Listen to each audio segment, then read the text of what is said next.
Hello student, आज आपण इयत्ता 5वीचा परिसर अभ्यास या पाठातील पहिला पाठ अभ्यासणार आहोत. तर सर्वांनी इकडे लक्षपूर्वक काळजीपूर्वक हा व्हिडिओ बघा. परिसर अभ्यास भाग 1 इयत्ता 5वी.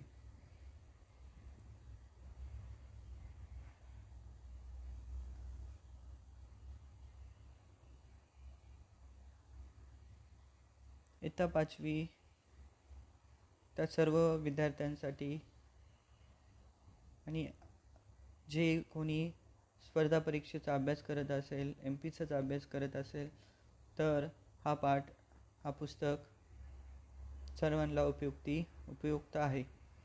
तर आपण आज आपली पृथ्वी, आपली सूर्यमाला हा पहिला चॅप्टर अभ्यासणार आहोत. तर सर्वांनी लक्षपूर्वक हा व्हिडिओ बघा.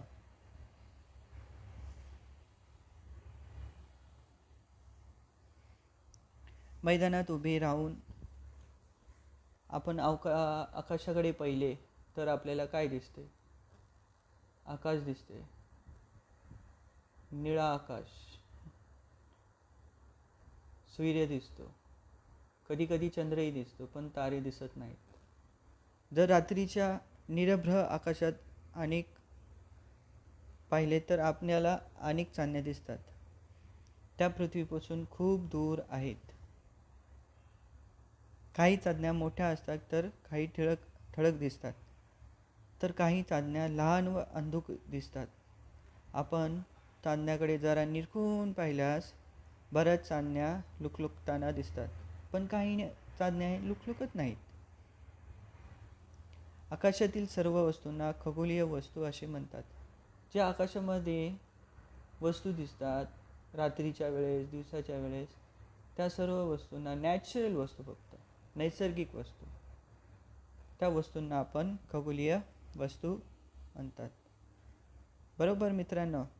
तर सांगा भाऊ, खगोलीय वस्तू कोणत्या कोणत्या आहेत? चंद्र, सूर्य,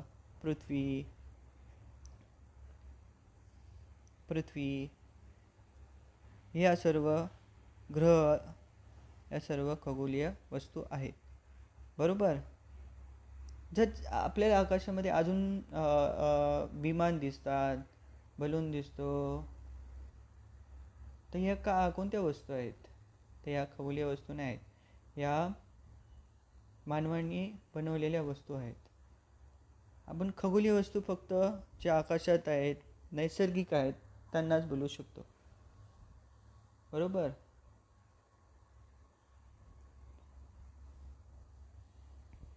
करून पहा. आता आपण एक गोष्ट करूया.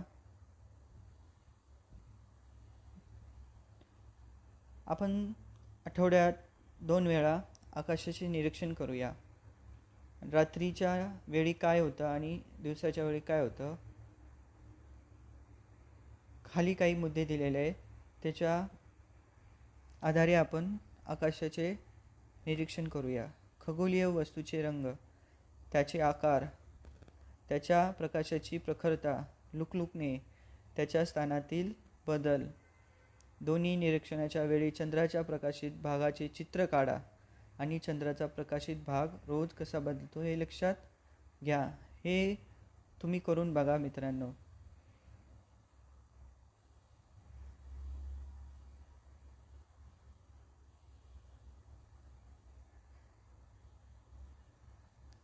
जर तुम्हाला जमत असेल तर तुम्ही अशा मोकळ्या जागी जा आणि आकाशाचे निरीक्षण करा.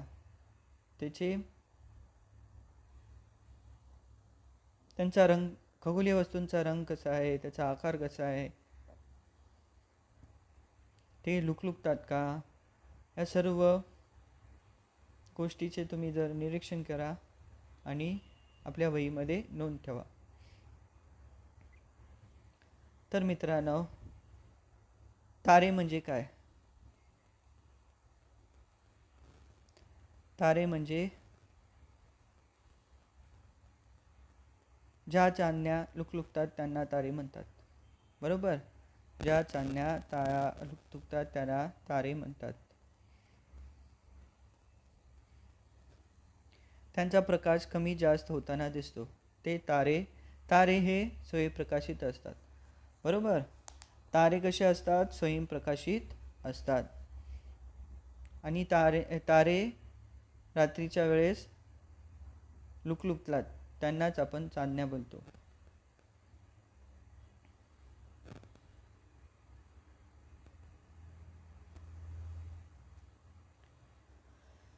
सूर्य हा एक तारा आहे, त्याचा पण प्रकाश आहे. इतर ताऱ्यांच्या मानाने तो आपल्यापासून जवळ आहे, म्हणून तो मोठा व तेजस्वी दिसतो. त्याचा प्रकाश आपल्याला दिवसा चांदण्या दिसत नाही. कसं आहे ना मित्रांनो, सूर्य हा मोठा असल्यामुळे, आपल्यापासून जवळ असल्यामुळे तो दुसऱ्या ताऱ्यांच्या मानाने जास्त प्रकाशित आहे, तेजस्वी दिसतो.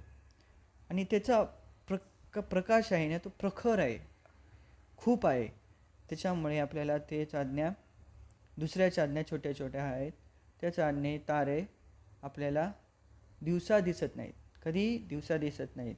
रात्रीच्या वेळेस अंधार असतो, म्हणून रात्रीच्या वेळेस आपल्याला तारे चांदण्या दिसतात.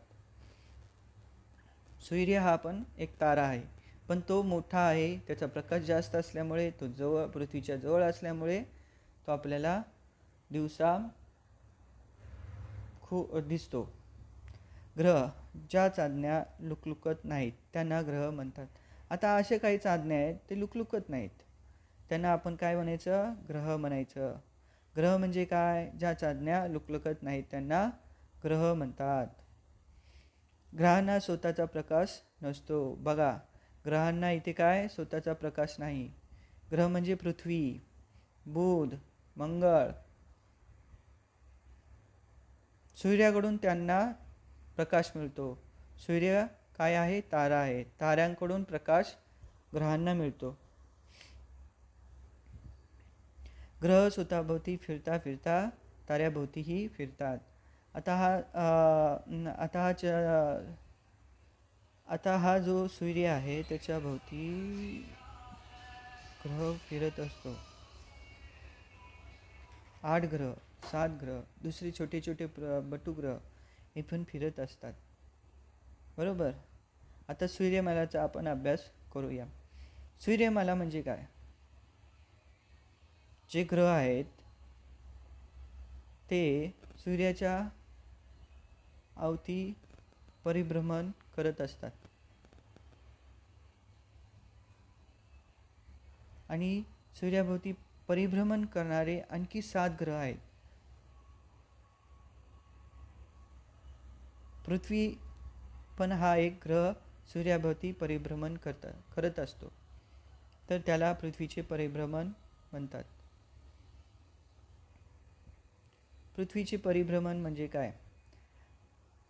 सूर्यापासून तिला प्रकाश मिळतो, ती सूर्याभोवती फिरत असते, त्याला पृथ्वीचे परिभ्रमण म्हणतात. सूर्याभोवती पृथ्वी फिरत असते, त्याला पृथ्वीचे परिभ्रमण म्हणतात. परीक्षेमध्ये असा प्रश्न आला तर तुम्ही उत्तर हेच लिहिणार. सूर्याभोवती पृथ्वी फिरत असते, त्याला पृथ्वीचे परिभ्रमण म्हणतात. बरोबर. पृथ्वी सूर्याभोवती परिभ्रमण करणारे आणखी 7 ग्रह आहेत पृथ्वीशिवाय. सूर्याभोवती, आता हा एक सूर्य आहे, त्याच्या भोवती परिभ्रमण करणारे 7 ग्रह आहेत. ते 7 ग्रह कोणते? बुध, शुक्र, मंगळ, गुरु, शनी, युरेनस, नेपच्यून अशी त्याची नावे आहेत.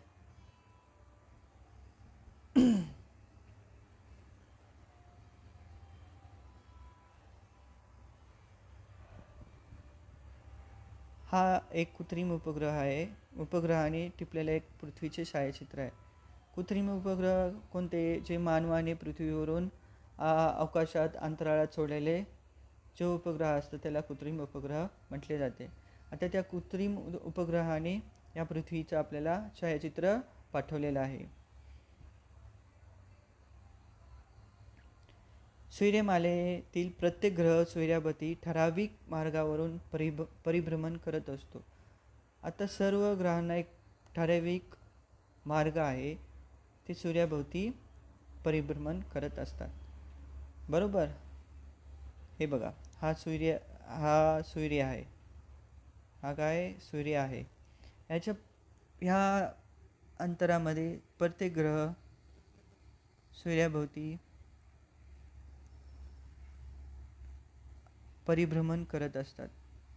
ही पृथ्वी आहे. ही पृथ्वी अशी सूर्याभोवती परिभ्रमण करत असते आणि स्वतःभोवतीही परिभ्रमण करत असते. बरोबर.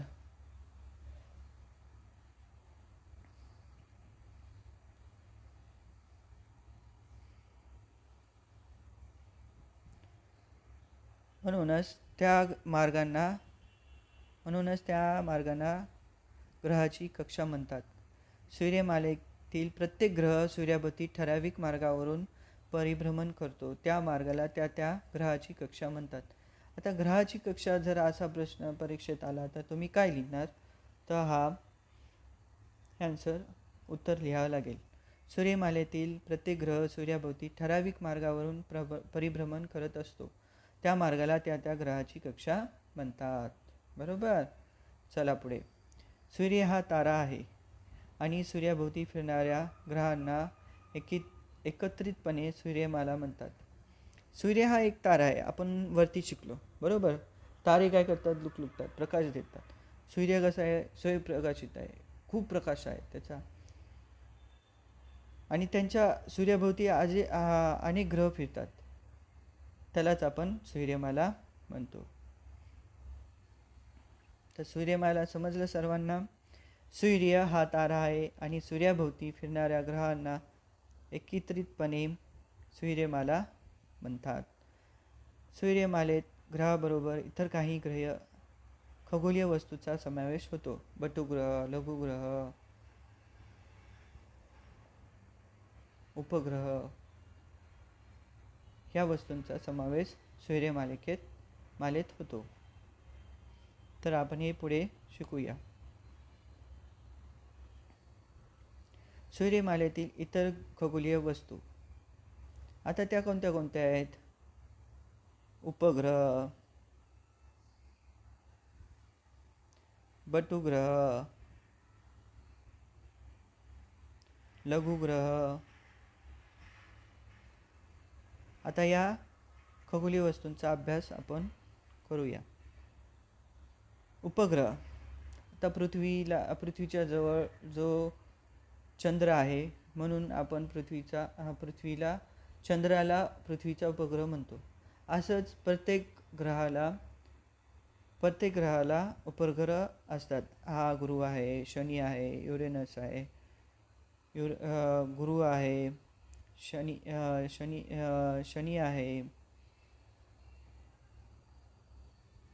शनी आहे, नेपच्यून आहे, प्लुटो आहे, बटू आहे. काही ग्रहांना उपग्रह नाहीत, ते आपण पुढे बघूया. पृथ्वी आहे, पृथ्वीला चंद्र बघा, पृथ्वी आहे, याला उपग्रह चंद्र आहे. असे पृथ्वीला अजून उपग्रह, लघुग्रह, कृत्रिम उपग्रह पण पाठवण्यात आलेले आहेत. त्याचा अभ्यास करूया आपण. उपग्रह. काही खगोलीय वस्तू ग्रहाभोवती परिभ्रमण करतात, त्यांना उपग्रह म्हणतात. बरोबर. काही खगोलीय वस्तू ग्रहाभोवती परिभ्रमण करत असतात.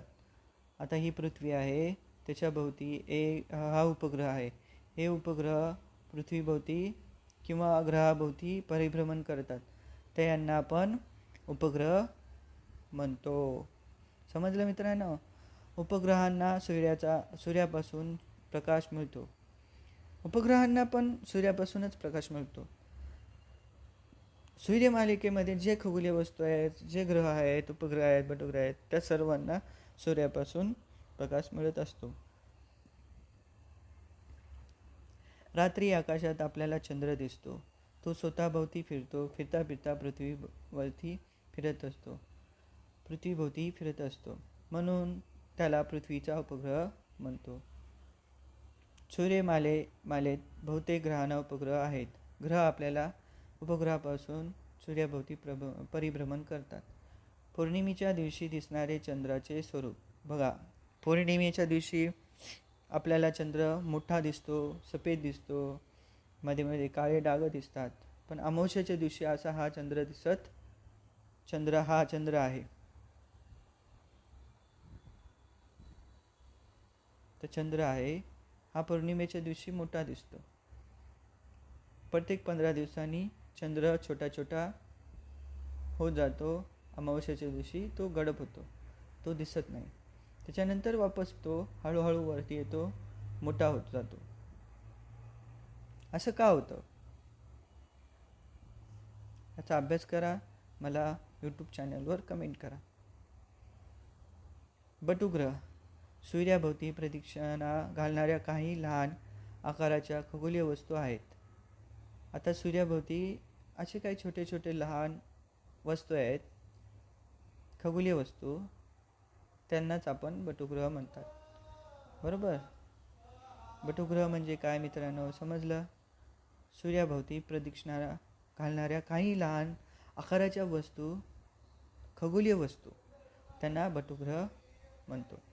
यामध्ये प्रामुख्याने प्लुटो, हा बघा प्लुटो हा इथे प्लुटो आहे, सर्वात लहान आहे. हा खगोलीय वस्तू आहे, सूर्यापासून खूप लांब अंतरावर आहे, म्हणून आपण याला बटुग्रह म्हणू. बटुग्रह सूर्याभोवती स्वतंत्रपणे परिभ्रमण करतात. आता काही खगोलीय वस्तू जे आहेत सूर्याभोवती स्वतंत्रपणे परिभ्रमण करत असतात. बटुग्रहांना स्वतःची कक्षा नसते. आता कक्षा बघा, काही अंतरावर सर्व ग्रहांना कक्षा आहे, पण बटुग्रहांना स्वतःची कक्षा असते. स्वतःच्या कक्षेमध्ये ते फिरत असतात. बटुग्रह समजला मित्रांनो? तर चला पुढे आपण लघुग्रह शिकूया. लघुग्रह मंगळ व गुरु यांच्या ग्रहाच्या दरम्यान असंख्य लहान लहान खगोलीय वस्तूंचा एक पट्टा आहे. या पट्ट्यातील खगोलीय वस्तूंना लघुग्रह म्हणतात. आता बघा इथं बघा मित्रांनो, हा मंगळ आहे आणि हा गुरु आहे.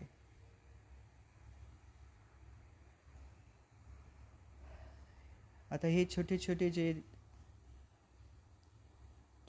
जे हे दिसतात, ग्रह दिसतात, हे यांना काय म्हणतो आपण? लघुग्रह म्हणतो. मंगळ व गुरु, हा मंगळ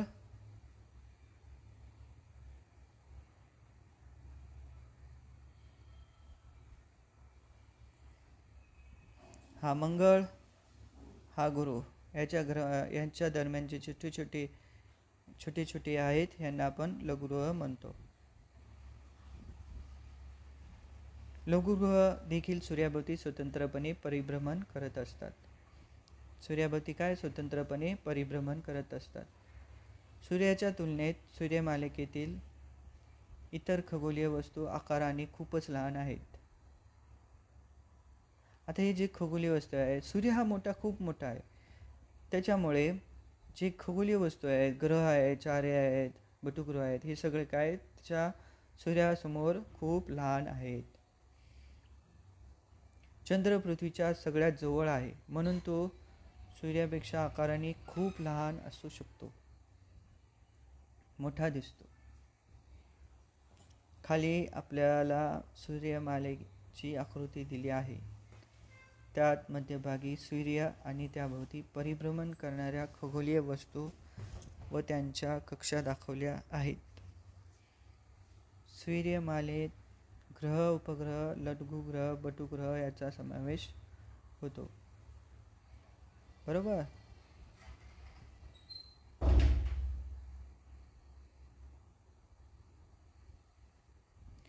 चंद्र हा पृथ्वीच्या खूप जवळ असल्यामुळे तो आपल्याला मोठा दिसतो. सूर्य लांब आहे, पण तो आकाराने मोठा आहे, प्रकाशित आहे, म्हणून तो पण आपल्याला मोठा दिसतो. तर सूर्यमालिकेत हे सर्व ग्रह येतात, उपग्रह येतात, लघुग्रह येतात, यांचा समावेश होतो. हे आपण या सूर्यमालिकेत शिकलो आहे. आता या सूर्यमालेचा अभ्यास करूया, या फोटोचा अभ्यास करूया. बघा, हा सूर्य आहे, हा तेजस्वी आहे. ह्याच्यामध्ये खूप प्रकाश आहे. ह्याच्यामध्ये असे अग्नीचे हे ज्वाला निर्माण होतात, ते फुटतात. त्याच्यामधून हायड्रोजन, हॅलोजन असे पदार्थ बाहेर पडतात. सूर्यापासून सर्वात जवळ बुध आहे. बुध ग्रह पहिल्या क्रमावर येतो. दुसऱ्या क्रमावर शुक्र येतो. तिसऱ्या क्रमांकावर पृथ्वी येतो. पृथ्वीचा उपग्रह चंद्र आहे. चंद्र आणि पृथ्वी सूर्याभोवती परिभ्रमण करतात. असेच बुध ग्रहाला पण उपग्रह आहे. शुक्र ग्रहाला उपग्रह, ज्या ग्रहांना उपग्रह आहेत ते सूर्याभोवती परिभ्रमण करत असतात. चौथ्या क्रमावर मंगळ आहे. मंगळ चौथ्या क्रमांकावर आहे. 5व्या क्रमांकावर गुरु आहे. 6व्या क्रमांकावर शनी आहे. 7व्या क्रमांकावर युरेनस आहे. 1 2 3 4 5 6 7 7व्या क्रमांकावर युरेनस आहे. 8व्या क्रमांकावर नेपच्यून आहे. आणि सर्वात लांब बटुग्रह प्लुटो आहे. नेपच्यूनचा आणि प्लुटोचा शोध आत्ताच्या काळात शास्त्रज्ञांनी लावलेला आहे.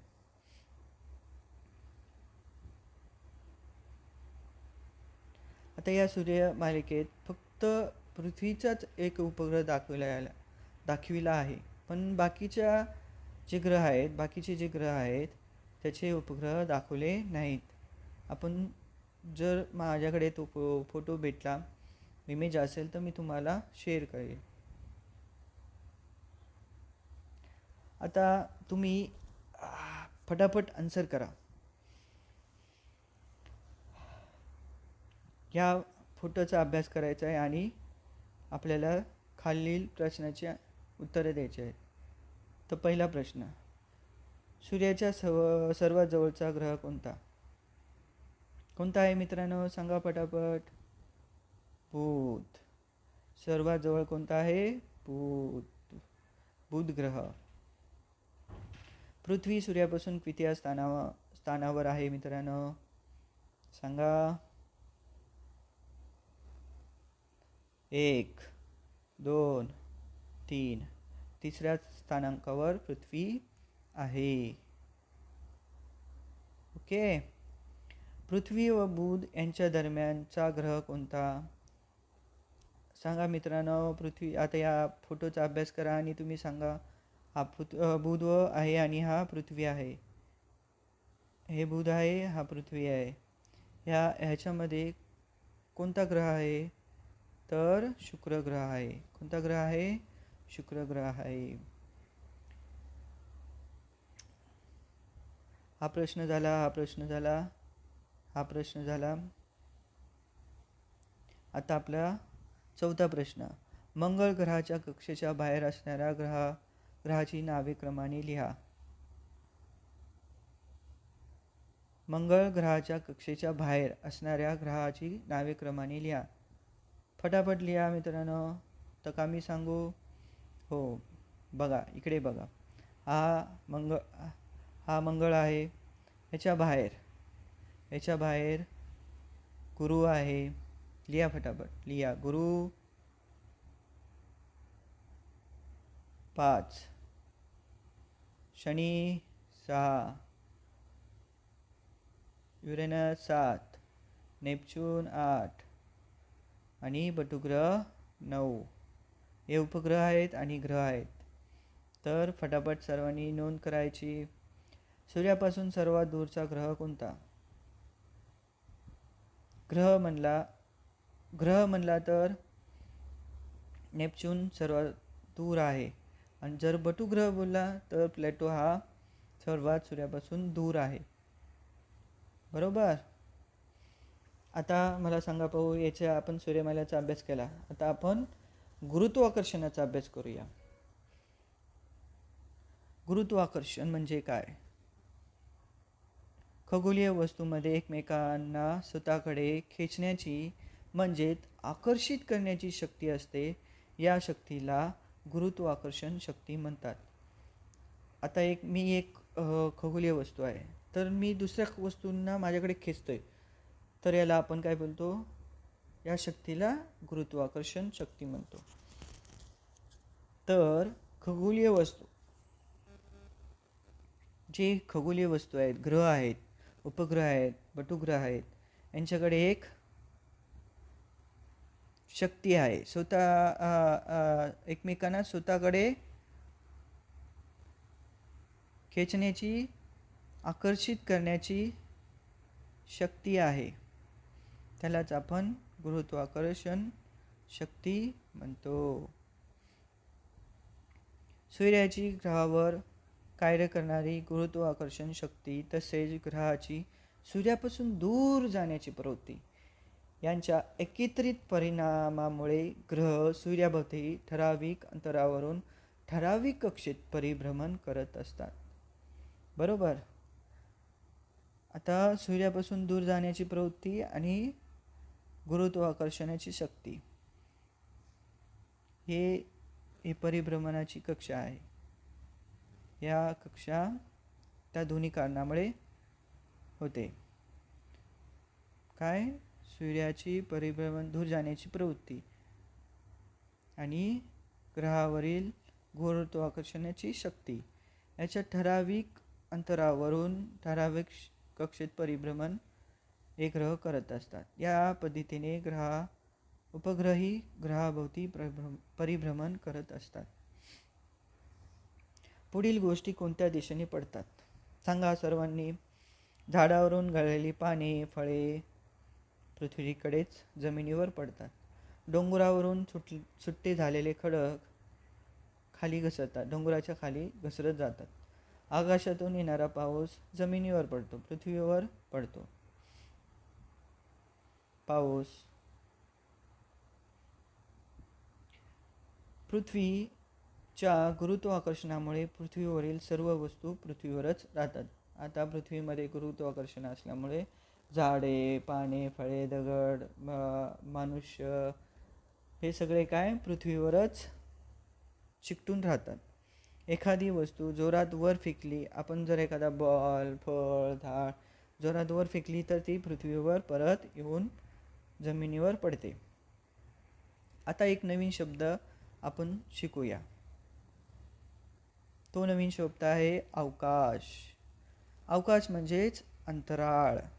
अंतराळ जे आकाशामध्ये सर्व दिसतं, ग्रह दिसतात, उपग्रह दिसतात, सर्व आहे. एक रिकामी जागा आहे, त्यालाच आपण रिकाम्या जागालाच आपण अंतराळ असे म्हणतो. ग्रह तारे यांच्या दरम्यान असणारी रिकामी जागा म्हणजे अवकाश, यालाच अंतराळ म्हणतात. पृथ्वीपासून दूर आकाशात दिसणाऱ्या खगोलीय वस्तूशिवाय मानवा नेहमीच कौतूहल राहिले आहे.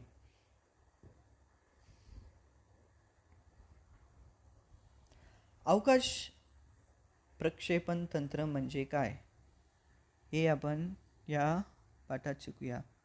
परंतु पृथ्वीवरून एखादी वस्तू अवकाशात पाठवण्यासाठी तिला पृथ्वीच्या गुरुत्वाकर्षणाच्या विरुद्ध शक्ती द्यावी लागते. त्यासाठी वापरात येणाऱ्या तंत्रास अवकाश प्रक्षेपण तंत्र म्हणतात.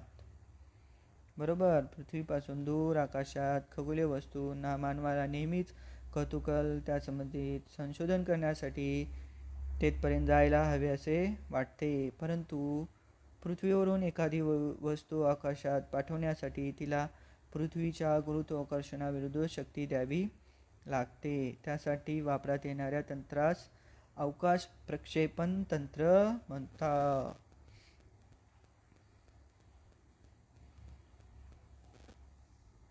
सर्वांनी माहिती करून घ्या. भारतीय अवकाश मोहीम, भारतीय अवकाश मोहीम, चंद्रयान, भारतीय अवकाश संशोधन संस्था, ISRO, Indian Space Research Organisation, भारतीय अवकाश संशोधन याने इस्रोने चंद्रावर 22 ऑक्टोबर 2008 रोजी यान सोडले होते. त्यालाच आपण चंद्रयान-1 या नावाने मोहीम ओळखली जाते. मंगलयान हा भारताचा आणखी एक महत्त्वाचा उपग्रह आहे. मंगलयान इस्रोने सोडलेला आहे. त्यालाच MOM मार्स ऑर्बिट मिशन या नावाने प्रसिद्ध आहे असेही म्हणतात. 5 नोव्हेंबरला 2013 रोजी मंगलयान मंगळ ग्रहाच्या दिशेने झोपावले. हे यान मंगळ ग्रहाभोवतीच्या कक्षेत 24 सप्टेंबर 2014 रोजी प्रस्थापित झाले. बरोबर. मंगळयान कधी गेलं मित्रांनो? 5 नोव्हेंबर 2013. आणि त्याच्या कक्षेत कधी पोचले? 1 वर्षानंतर 24 सप्टेंबर 2014 रोजी. पहिल्याच प्रयत्नात इस्रोने हे यश प्राप्त केले. म्हणून आपल्या भारताचं नाव मोठं झालं. चंद्र, मंगळ सखोल अभ्यास करण्यासाठी या कृत्रिम उपग्रहाचा उपयोग केला जातो. समजलं मित्रांनो? एक मंगलयान, एक आहे मंगलयान. त्यांनी एक छायाचित्र पृथ्वीवर पाठवलेलं आहे मंगलयानाने.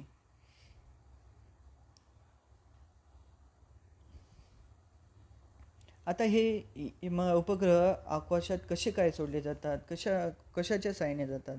आपण दिवाळीच्या सुट्टीमध्ये हा रॉकेट उडवतो, तर तो आपण खालून पेटवतो आणि तो वरती जातो. तसंच उपग्रहही सोडले जातात. विस्फोट पदार्थ भरलेला असतो रॉकेटमध्ये. त्याच्या झपाट्याने ज्वलन होऊन खूप ऊर्जा निर्माण होते. रॉकेटच्या रचनेमुळे फटाका ठराविक दिशेत वेगाने ढकलला जातो. बरोबर. अग्निबाणाच्या सहाय्याने अवकाश प्रक्षेपण केले जाते.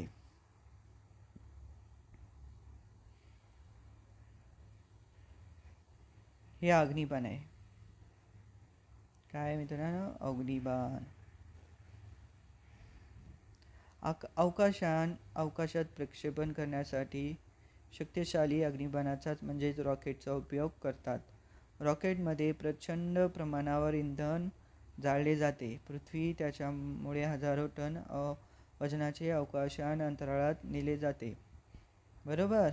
20व्या शतकात जगातील काही देशांनी अवकाश प्रक्षेपण तसेच अवकाशयानासंबंधी तंत्रज्ञान विकसित केले आहे.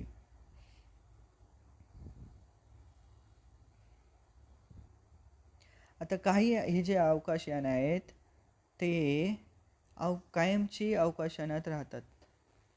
कायमची अवकाशयान अंतराळातच राहतात.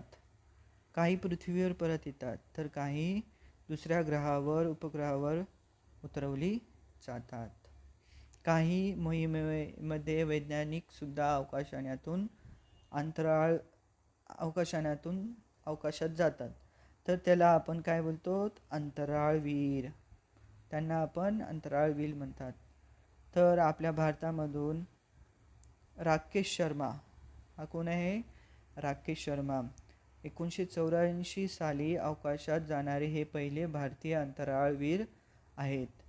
इस्रो व सोव्हिएत इंटरकॉस्मॉस यांच्या संयुक्त अंतराळ मोहिमेसाठी अवकाश स्थानकात त्यांनी 8 दिवस वास्तव्य केले. किती दिवस? अवकाशात अंतराळात त्यांनी 8 दिवस कृत्रिम उपग्रहामध्ये वास्तव्य केले आणि तिथून त्यांनी भारतीयांना संदेश पाठवला. सारे जहां से अच्छा हिंदुस्तान हमारा. हा संदेश आकाशातून अंतराळातून राकेश शर्मा यांनी आपल्या भारतीयांना पाठवला. तर अशाच अंतराळवीरबद्दल तुम्हाला जाणून घ्यायचे आहे, माहिती मिळवायची आहे. एका भारतीय वंशाच्या अंतराळवीर कल्पना चावला आणि सुनीता विलियम्स. कोण? कल्पना चावला सुनीता ए. विलियम्स यांचे कार्य यांची माहिती मिळवा. मला यूट्यूब चॅनलवर कमेंट करा, पाठवा. कृत्रिम उपग्रह, शेती, पर्यावरणाचे निरीक्षण. कृत्रिम उपग्रहाचा उपयोग कशासाठी होतो? आपण त्यांना अंतराळात का पाठवतो? तर शेतीचा, पर्यावरणाचा, हवामानाचा अंदाज, नकाशा तयार करणे, पृथ्वीवर पाणी खोजणे, खनिज संपत्ती शोध करणे, संदेशवहन करण्यासाठी या कृत्रिम उपग्रहाचा उपयोग होतो आणि त्याचा वापर करतात. पृथ्वीभोवती एक परिभ्रमण कक्ष ते स्थापित केले जातात. परिभ्रमण, आता पृथ्वी अशी गोल फिरते आहे, त्याच्या एका परिभ्रमण कक्षेमध्ये कृत्रिम उपग्रहांना काय करतात? स्थापित केले जातात. कृत्रिम उपग्रह अनेक वर्षापर्यंत पृथ्वी भोवती फिरत ठेवता येतात. आता लक्षात ठेवा, पृथ्वीसारखी सजीव सृष्टी असलेला एकही ग्रह आपल्याला अजून अवकाशात संशोधनांनी आढळला नाही. त्यामुळे पृथ्वीवरील आपली एक अनमोल ग्रह आहे. पृथ्वीवरील पर्यावरणाची कोणत्याही कारणाने होणारी हानी सजीव सृष्टीच्या ऱ्हासाला कारणीभूत ठरते. तर आपण पर्यावरणाची हानी करायची नाही, सजीवांचा ऱ्हास करायचा नाही, आपण त्यांना जपायचं. आता या पर्यावरणाची हानी झाली तर सजीवसृष्टीचा नाश होऊ शकतो. म्हणून पर्यावरणाची हानी आपण केली नाही पाहिजे. आपण काय शिकलो? तर हा पाठ इथे संपलेला आहे मित्रांनो. तर या पाठामध्ये आपण सूर्य हा एक तारा आहे, मालिका शिकलो. आज सूर्यमालिकेत खगोलीय वस्तू शिकलो. सूर्यापासून आपल्याला प्रकाश मिळतो हे शिकलो.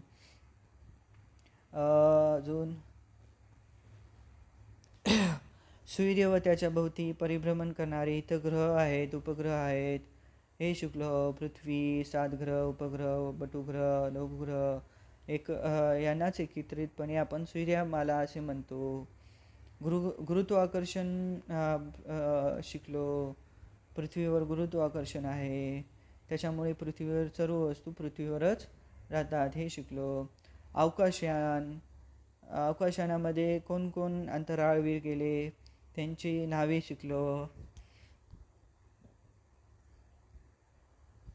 अग्निबाणाचे तंत्रज्ञान शिकलो. इस्रो